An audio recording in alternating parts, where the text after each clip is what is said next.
തൃശൂർ കോഴിക്കോട് ദേശീയപാതയിലെ കൊളപ്രത്ത pickup van സുരക്ഷാ ഭിത്തിയിലിടിച്ചുണ്ടായ ദാരുണമായ അപകടത്തിൽ ഒരാൾ മരിച്ചു. പെരിന്തൽമണ്ണ സ്വദേശി റഫീഖാണ് മരണപ്പെട്ടത്. വാഹനത്തിലുണ്ടായിരുന്ന മറ്റൊരാൾക്ക് അപകടത്തിൽ പരുക്കേറ്റിട്ടുണ്ട്. തിങ്കളാഴ്ച ഉച്ചയ്ക്ക് 3 മണിയോടെയായിരുന്നു അപകടം. നിയന്ത്രണം വിട്ട ദോസ്ത് പിക്കപ്പ് വാൻ റോഡരികിലെ സുരക്ഷാ ഭിത്തിയിലേക്ക് ഇടിച്ചു കയറുകയായിരുന്നുവെന്നാണ് പ്രാഥമിക വിവരം. അപകടത്തിൽ ഗുരുതരമായി പരുക്കേറ്റ റഫീഖിനെ ഉടൻ തന്നെ കോട്ടക്കലിലെ സ്വകാര്യ ആശുപത്രിയിൽ എത്തിച്ചെങ്കിലും ജീവൻ രക്ഷിക്കാനായില്ല. പരുക്കേറ്റ മറ്റേയാൾ ഇതേ ആശുപത്രിയിൽ ചികിത്സയിലാണ്.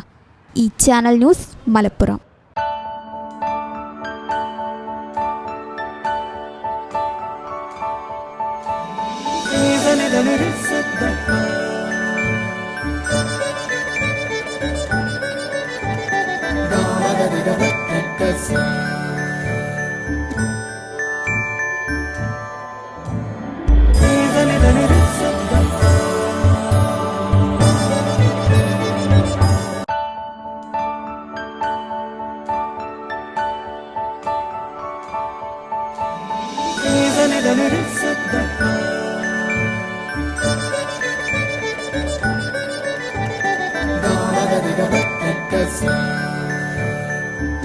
Qatar golden diamonds, Calicut road, Valanchery main road.